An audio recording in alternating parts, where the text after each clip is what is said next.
They called her the She-Wolf of France, and for good reason. She arrived in England a queen, graceful, diplomatic, royal by every vein. But when her husband, King Edward II, tossed her aside for his male favorites, mocked her in court, and stripped her of power, Isabella didn't break. She watched, she waited, and she planned. What followed was no ordinary rebellion. It was a cold, calculated annihilation. A king overthrown, a lover elevated, a crown shattered from within. And somewhere deep in a fortress cell, screams echoed through stone, muffled, hidden, never acknowledged. As Edward II allegedly died in a way so horrific, historians still argue whether it was real or just England's most chilling political rumor. But Isabella didn't just steal a throne. She broke an entire monarchy and left blood on every step she took to power. This is not a story of romance. It's a story of revenge wrapped in silk. And when the blade finally turned, it would be her own son holding it to her throat. The she-wolf wasn't born, she was made. And it begins with a girl raised to conquer. The royal daughter, raised for war. Before she was the she-wolf, before her name made kings flinch and historians argue, Isabella was just a child born into fire. The year was 1295. France was bleeding from border wars and dynastic chess games. Her father, Philip the Fair, ruled with iron beneath velvet, a man so ruthless he once had an entire order of knights Templar burned alive just to seize their gold. That was Isabella's model of monarchy. Loyalty meant nothing, and weakness was a death sentence. She wasn't raised with lullabies. She was raised with negotiations whispered behind cathedral doors, where priests bartered lives and daughters were weapons. Even as a girl, she learned how to hold eye contact without blinking, how to nod without agreeing, and how to smile while swallowing poison. She was promised off before she could even pronounce her husband's name. England wanted peace. France wanted leverage. And Isabella, just 12 years old, became the bridge to hold two kingdoms together by her throat. When she crossed the channel to meet her future, there were no rose petals or fanfare waiting, only rumors. That the English king she was to marry had no taste for women, that he had already chosen his heart and it wasn't hers. Still, Isabella stood tall beneath her French crown, wearing silence like armor. She knew that queens were not wives. They were watchers, spies, survivors, and she vowed silently beneath her wedding veil that no man, not even a king, would ever humiliate her without consequence. But the moment she stepped into Edward II's court, she saw it, the truth behind the throne. Her husband's eyes weren't on her. They were locked on a man, Piers Gaveston, laughing, lounging in royal robes, drunk off power he hadn't earned. Edward barely acknowledged Isabella. He didn't even pretend. The wedding was a farce. The court snickered behind closed doors, and the French princess who'd been raised for glory found herself reduced to a diplomatic accessory, a ghost in the palace, while another man whispered into her husband's ear, slept in the royal chambers, and wore jewelry meant for a queen. The humiliation was surgical, and it would not be forgotten. No blood had been spilled yet, but something inside Isabella cracked, not loudly, not with screams or tears, but with the terrifying stillness of a predator watching prey walk away. She would not scream, she would not plead, she would wait. And soon, the throne that mocked her would tremble beneath her feet, because while the king played with his lover, the queen began playing with knives. Next comes the betrayal. And it starts with a crown, handed to the wrong man. A crown of thorns, the marriage to Edward II. The wedding had gold, silk, choirs, and bishops, but beneath every vow was rot. Edward II placed a crown on Isabella's head, but his heart had already been given away.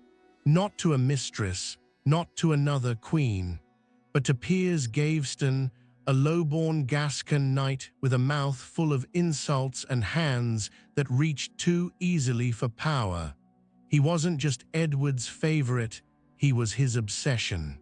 At court, Piers strutted like a peacock on stolen marble, draped in jewels stolen from Isabella's dowry, sitting beside the king as if the throne had room for two. The king didn't hide it. He didn't have to. Every glance between Edward and Piers was public theatre, and the Queen, barely 13, was forced to watch it unfold day after day, night after night, in her own marital bedchamber. Isabella didn't scream. That wasn't her way.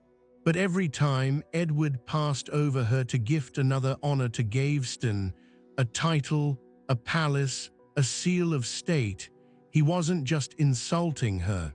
He was insulting France.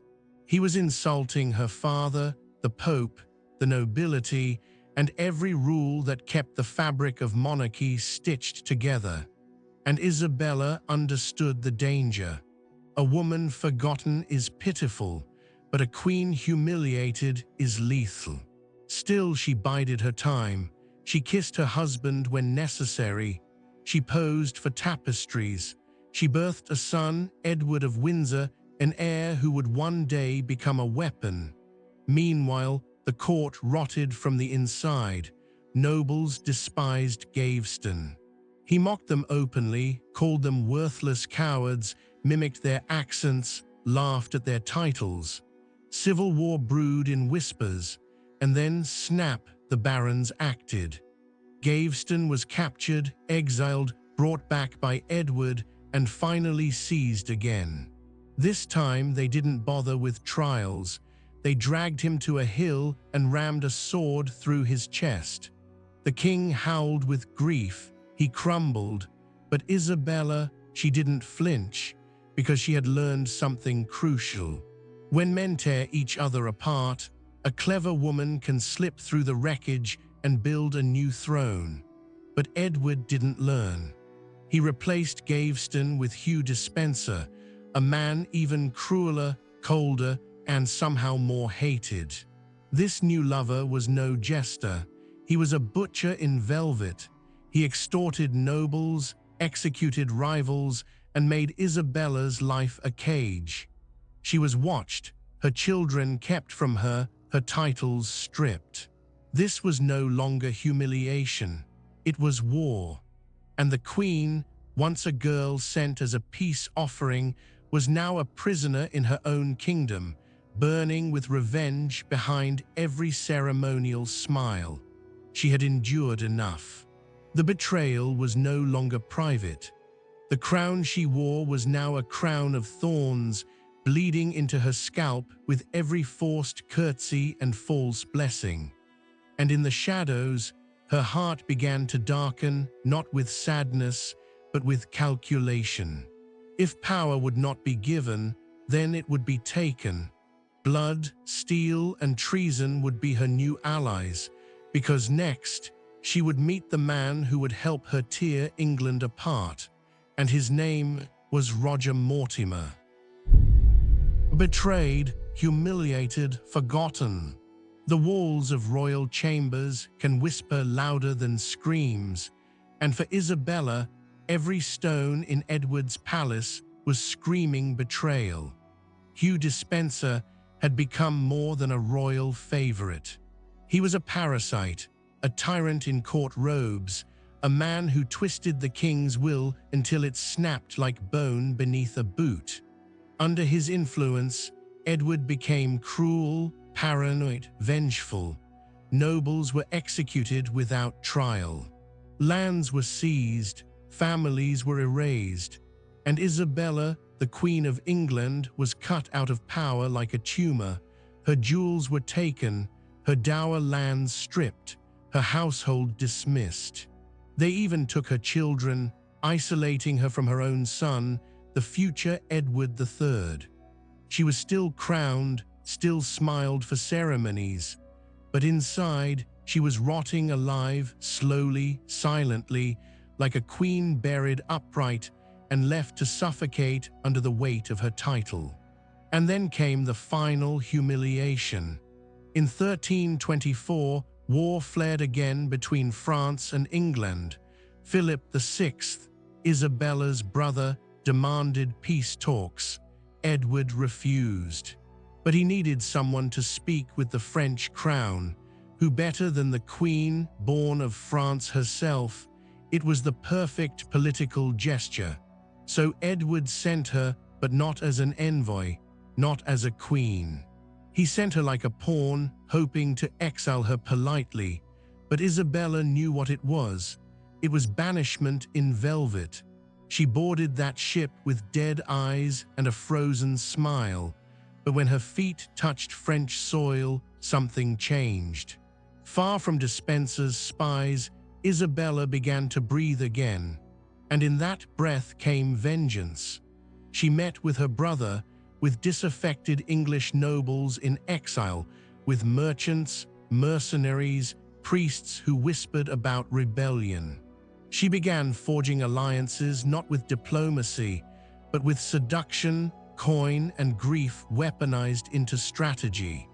And then she met him, Roger Mortimer, a marcher lord, once loyal to Edward, imprisoned for treason, now an escaped fugitive burning with hatred for the king. He was older, battle-scarred, sharp like frostbite, and Isabella, no longer the girl bride, saw in him not a lover, but a blade. They didn't fall in love, they fell into conspiracy. And from that collision of pain and purpose, a new throne was born, not gilded, but built from ashes, stolen weapons, and shared fury. They became inseparable. Mortimer trained her in tactics. She gave him legitimacy. Together, they raised gold, summoned troops, built a shadow army behind the mask of diplomacy. And yet, in England, Edward still believed she was just a grieving wife. Despenser still laughed in court. They had no idea the dagger was already at their throats, because Isabella hadn't just come to France to talk. She had come to take back a kingdom. And the next time she returned to England, it would be at the head of an army. Now the Queen would invade her own country, not to serve it, but to burn it clean. The Forbidden Alliance, Isabella and Mortimer. In the eyes of the Church, Isabella had just committed the unthinkable.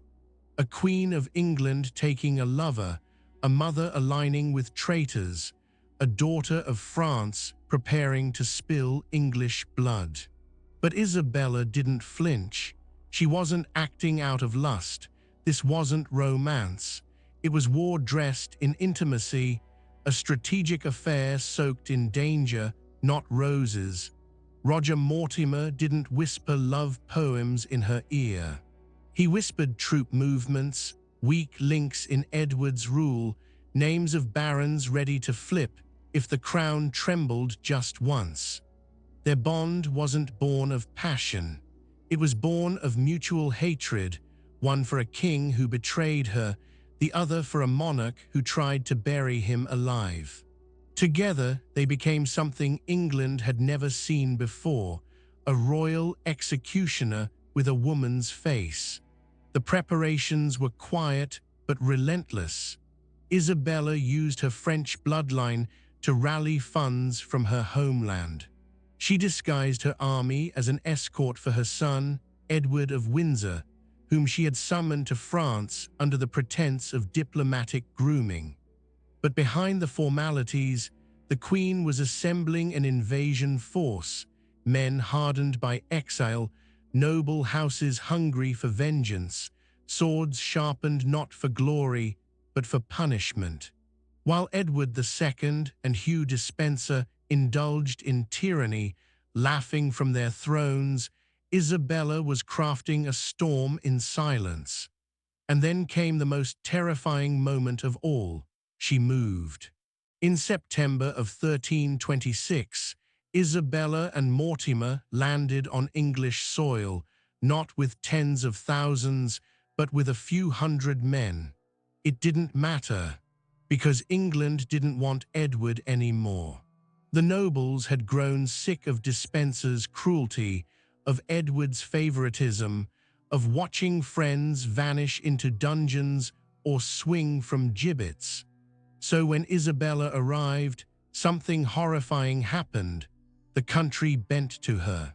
Towns opened their gates, barons pledged loyalty, armies defected mid-march. Edward and Despencer panicked. They fled west, dragging the crown into the mud with them. But the people weren't afraid anymore. They were hungry for blood, and Isabella had become the avatar of vengeance itself. She wasn't marching to restore peace. She was marching to dismantle a regime, and the deeper she moved into England, the louder the cry became. Down with the king, death to Despencer. What began as a queen's quiet rebellion had turned into a nationwide purge, and at its heart was a woman who had once been forced to sit silently beside the throne, now holding a kingdom in her iron grip. But she didn't just want to dethrone her husband. She wanted to watch him collapse, soul first, then body, and the hunt for the fleeing king was only just beginning. Bloodless invasion, bloody consequences. Edward II didn't fall with a sword through his chest. He fell with silence, with gates swinging open before his enemies, with banners bearing his name lowered without a fight. The invasion Isabella launched wasn't just swift, it was surgical. It cut through the kingdom not with bloodshed, but with betrayal, resentment, and years of humiliation finally snapping like bone under weight. The Queen didn't need an army. England itself had become her weapon. Every noble house that once cowered under Edward's reign now opened their doors to the she-wolf, and the king who once mocked her with his favorites was suddenly a hunted animal, starving, filthy, desperate. He and Hugh Despencer ran west, not as rulers, but as fugitives wrapped in royal shame. They hid in monasteries. They fled through bogs.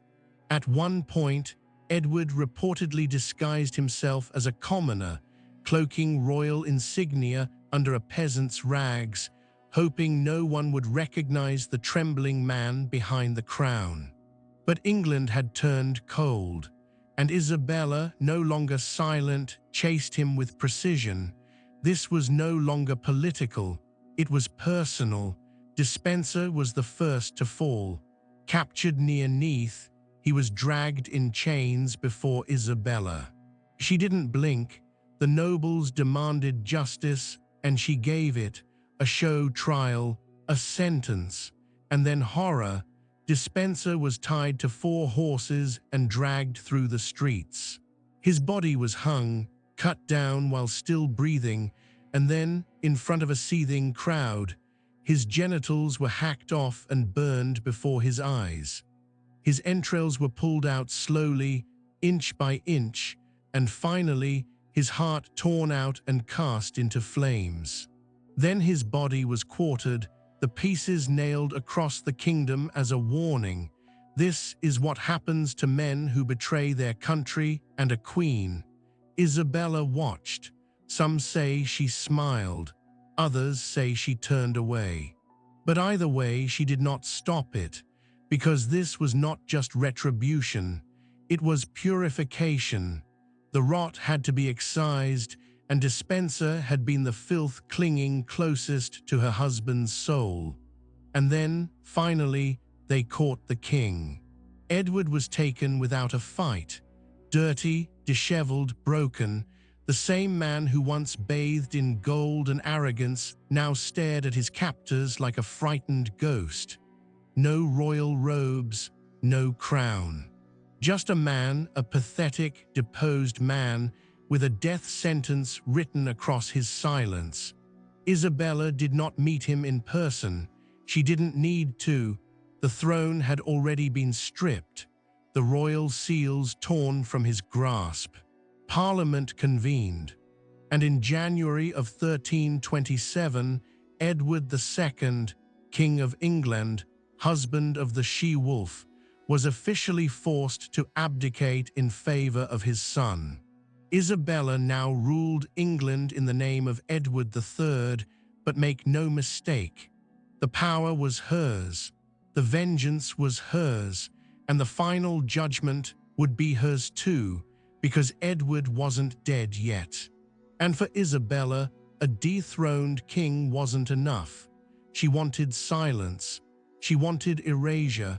She wanted him to vanish without a scream, without a grave, without a legacy.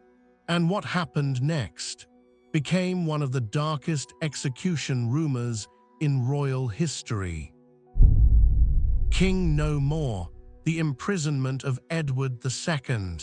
They didn't kill him right away. That would have been merciful.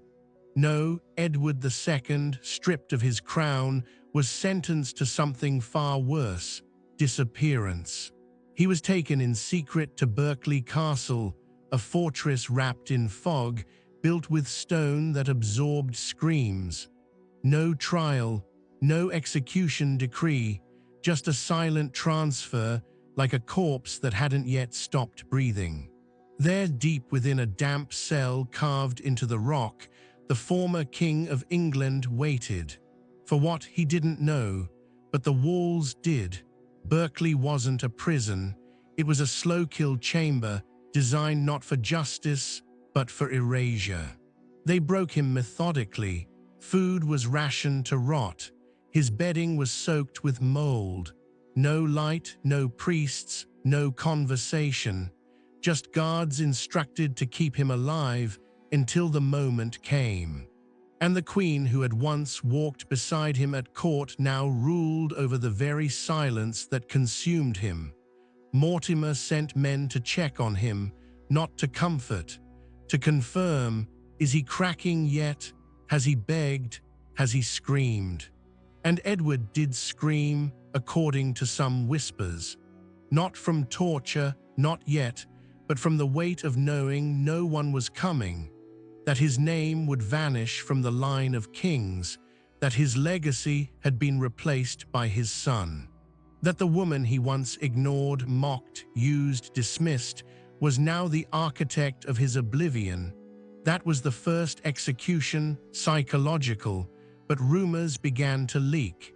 The king was alive. He was plotting. Loyalists stirred in the north. There was talk of rebellion, and for Isabella, that was unacceptable. A dethroned king is a liability, a dethroned king with sympathizers, a spark waiting to ignite. So Mortimer made a decision. A message would be sent to Berkeley, not written, not signed, just a look, a nod, a whisper, end it. And then nothing, no funeral, no coffin, just a royal messenger arriving in court days later, pale-faced, lips trembling. The former king has died of grief, but no one believed it, because something darker began to circulate, a tale too grotesque to be fiction, yet too secretive to be confirmed. That Edward wasn't merely killed. He was murdered with a red-hot poker, thrust up through his intestines from below, designed to leave no visible wounds, no blood, no mark of treason. Only fire, silence, and the echo of internal organs boiling from within. His screams, it said, were muffled by pillows. His soul dragged out inch by inch as his body convulsed in agony. Historians still debate it. Was it real, a legend, a political slander? But in Berkeley Castle, something happened. Something so horrific that no one ever dared dig deeper. Because in the end, truth didn't matter. What mattered was that Edward II was gone, erased with no tombstone, no honor, no final words. And Isabella, she said nothing, no tears. No public mourning, just a feast the next week. Music, laughter, power stabilized. The wolf had devoured the king, and the kingdom applauded. But behind the veil of victory, a storm was already forming. Because Isabella had tasted rule and would not let go, and the crown she now gripped was about to burn her from the inside. A death in the dark, the murder of Edward II. Berkeley Castle never confessed, the stones never spoke, and yet England understood. Everyone did. The moment the messenger arrived with his carefully rehearsed lie that Edward II had died of grief, the air turned colder. No trial, no priest, no royal procession, just a whispered death wrapped in silence. But beneath that silence, something reeked. The rumors exploded like a wound torn open too fast, that Edward had screamed in the night, that his body had thrashed for hours, that the guards who witnessed it had to be bribed into silence or vanished altogether. And the most horrific claim of all, the one even hardened nobles whispered behind gloved hands, was that a red-hot poker had been shoved into the king's rectum, burning through intestine and flesh until the heart stopped from agony. There would be no wound, no blood, only internal fire, a clean execution for a dirty truth. Was it true? No chronicle dared say so outright, but the very fact that the story survived, that it thrived, tells us something deeper. This wasn't just about a murder. It was about erasure through horror, a death so foul, so obscene, that the very memory of the victim would be reduced to screams and fire. That's what Isabella and Mortimer may have wanted. Not just Edward dead, but disgraced in legend, broken even in the grave. And it worked. The people didn't rise. The nobles didn't question. The church offered prayers, not inquiries. And the boy king, Edward III, sat on the throne, while his mother ruled in his name, cloaked in silk, seated beside her lover, issuing commands like a crowned serpent. Isabella was no longer the humiliated queen. She was the architect of a new regime, one built on corpses and shadows, but something began to rot. Mortimer changed. Once the sharp-edged rebel, now he bloated with power. He took land, titles, enemies, estates. He signed orders without consulting the council. He placed his coat of arms beside the royal crest. He began acting like a king. And Isabella, drunk on victory, still gripping the venom of her vengeance, let him, for a time. But whispers grew. That Mortimer was controlling the boy king. That Isabella had traded one tyrant for another. That dispenser had simply been replaced by a new face. And worst of all, that Edward II might not be dead at all. That he had escaped Berkeley. That a body double had been burned. That he lived quietly in Italy under a monk's robe. The rumor terrified them, not because it was true, but because it might be believed. Isabella ordered documents sealed, witnesses silenced, and the court tightened around itself like a noose. But power built on secrets does not age well, and Edward III, no longer a boy, was watching, listening, calculating. Because the crown he wore no longer felt like his, and the mother who gave him the throne was starting to look like a jailer. Soon, Isabella would face the same fate she gave her husband: isolation, betrayal, and a reckoning born in silence. The wolves were circling again, but this time she wasn't the hunter, she was the prey. The wolf becomes queen. She had done the unthinkable. A queen had dethroned her husband, murdered a king in the dark, ruled the realm through the body of her son, and shared England's throne with her lover. And for a brief moment, the world bowed. Parliament obeyed, nobles held their tongues, the clergy kissed her hand. Isabella of France, once mocked, silenced, sidelined, was now the most feared and powerful woman in Europe. But power taken by fire rarely cools quietly. It festers, it consumes. At first, Isabella ruled with calculated elegance. She played the grieving widow even as she celebrated her victories behind locked doors. But it didn't last. Mortimer was no longer a shadow tactician. He strutted through court like a sovereign, wore jewels seized from enemies, signed royal documents with his own name above the king's. Edward III, only 15, was a puppet. His seal was guided by Mortimer's hand. His crown effectively shared by the man who had slaughtered his father. And his mother, the she-wolf, had stopped pretending she wasn't feeding from the carcass of the realm. England began to murmur. Former allies turned cautious.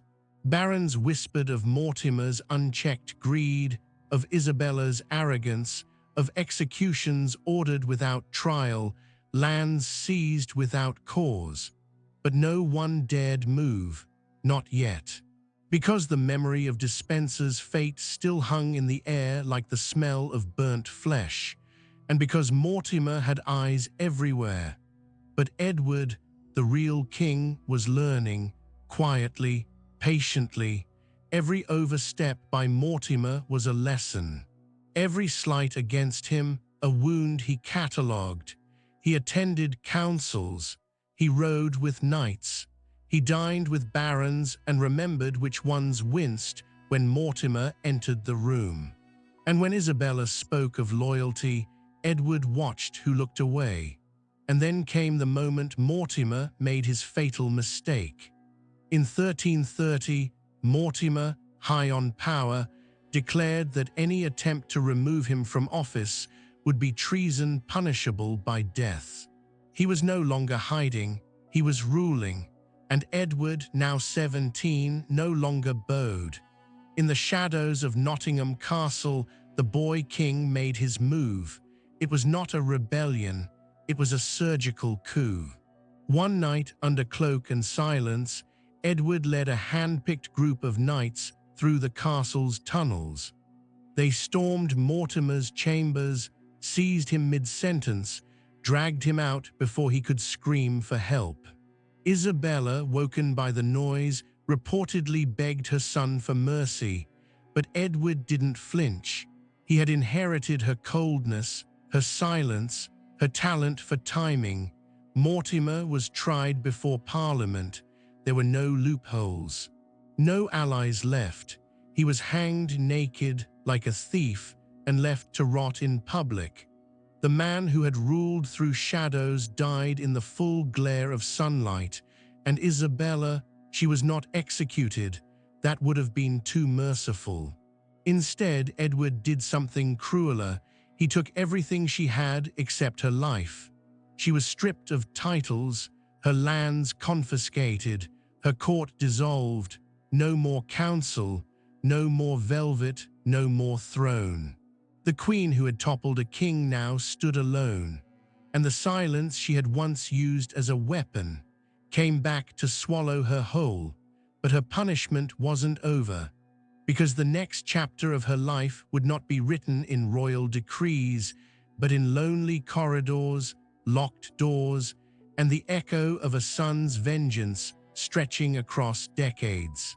The she-wolf had become a ghost in her own kingdom, and next she would die like one. The gilded cage, silence as sentence. She once commanded armies, toppled a king, and fed her enemies to fire. But now, Isabella of France awoke each morning in Hertford Castle, not as a queen, not even as a prisoner in chains, but as something far crueler. A relic too dangerous to destroy, too shameful to display. She lived, yes, but only within boundaries drawn in cold ink by her own son. The same boy she'd handed a crown to now ruled with the calm, pitiless precision she herself had once wielded, and he made sure she remembered it every single day. Her punishment was exquisite. Edward III didn't execute her. He exiled her from power, from relevance, from memory. She was given fine clothes, quiet rooms, servants who said nothing unless spoken to. There were no torturers, no dungeons, no visible suffering, but this was psychological cruelty on a regal scale. The kind only a betrayed son and former child puppet could perfect. Isabella was left to wander polished halls with nothing but her own ghosts for company. Mortimer's scent had faded. Her name was no longer invoked with awe or terror, only discomfort. And worst of all, she was watched. Every letter inspected, every visitor approved, every priest, every maid, every night near her quarters was a mouthpiece for the crown. No more plotting, no more whispering in the dark. The queen who once ruled through silence now found herself smothered by it. And in that silence, the past began to rot her from within. Did she think of Edward II, of the screams in Berkeley Castle, of the poker rumor that still lingered in the air like burned flesh? Did she remember the look in her son's eyes when he ordered Mortimer dragged away like a dog? No one knows, but reports say she began to speak less. Her laughter vanished. She stared out windows for hours. Some said she prayed, others whispered she spoke to shadows. The wolf had not been slain but starved into madness. And yet she lived, year after year, uncrowned, unloved, unburied. Every feast day she was sent perfumed linens. Every royal birth she received a cold letter, formal, distant, a reminder you are not forgotten, just erased. But even in this golden prison, she clung to one fragment of power. Her son had not killed her. He wanted her alive. That meant something, maybe guilt, maybe mercy. Maybe he feared what it would mean to spill a mother's blood after all she had spilled for him. Or maybe he just knew this was worse. Because Isabella's final years were spent not in chains, but in isolation lined with velvet. A queen in name only, a ghost in royal silk. A woman who had devoured a nation and was now being slowly digested by history itself. But even ghosts leave behind a shadow. And in her final days, Isabella made one final request, one last act not of war or vengeance, but something far more haunting. And it happened the moment she died. Death of the she-wolf, buried beside the man she destroyed. Isabella of France, once the most dangerous woman in Europe, died not with a sword in her heart or a rope around her throat, but in her bed, quiet, contained, forgotten. On August 22nd, 1358, the she-wolf finally stopped breathing. No crowds wept, no trumpets sounded. The court did not pause. Her death arrived like her exile, cold, clinical, efficient. She passed within the walls of her gilded cage, surrounded not by family or friends, but by silence, the same silence she had once used to sentence a king to death. But the horror didn't end there. Because Isabella left behind a request, one so haunting, so perverse in its finality, it still shivers through royal history. She asked to be buried beside Edward II, the very man she had publicly humiliated, secretly overthrown, likely condemned to the most horrifying death ever whispered in England's royal annals. Some say it was a plea for forgiveness. Others believe it was a final act of domination to chain her name to his in stone, just as she had in blood. Not as lovers, not as king and queen, but as a warning etched in eternal granite. This is what power costs. This is what vengeance does. This is what happens when love dies screaming. Her body was laid to rest at Greyfriars Church in London, clad in royal robes, a queen to the bitter end. But beneath the silk, there was no glory, only rot. She died stripped of power, of titles, of affection. A relic interred in a city that no longer spoke her name aloud. Her legacy buried beside the corpse she had turned into a national nightmare. And the irony, it was her son, Edward III, who allowed it, perhaps out of guilt, perhaps to end the circle, or perhaps he understood that some ghosts are better entombed together, to rot in the same soil, to claw at each other in the afterlife as they had in life. But Isabella didn't fade quietly from history. No, her name lingers like the echo of a scream in a locked tower. She became a symbol of female ambition, of political fury, of how power in a woman's hands terrifies empires. Some remember her as a freedom fighter, others as a tyrant, but everyone remembers her because Isabella didn't just dethrone a king, she shattered a monarchy. She turned vengeance into statecraft. She replaced coronation with execution and left behind a trail of fire, blood, and ashes. And when England buried her, they didn't bury guilt, they buried a mirror. One that still dares us to ask, what would you do if you were given a crown soaked in betrayal? The she-wolf is dead. But the nightmare she wrote across England's throne still howls in the dark. She came as a bride, she became a queen, and she died as a monster or a martyr, depending on who tells the tale. But one truth remains: Isabella of France didn't just play the Game of Thrones, she ripped the board in half and rewrote the rules in blood. Her silence killed a king, her ambition birthed a coup, and her shadow, centuries later, still clings to the stone walls of castles where betrayal was whispered through silk and vengeance rode on horseback. We remember kings for how they ruled. We remember queens like Isabella for how they destroyed. And maybe, just maybe, she knew exactly what she was doing, because long after her body turned to dust, the world still says her name. If these are the kinds of stories that keep your blood cold and your mind burning, you already know where to stay. The past never dies, not here, not with us. Tortures of the Crown continues.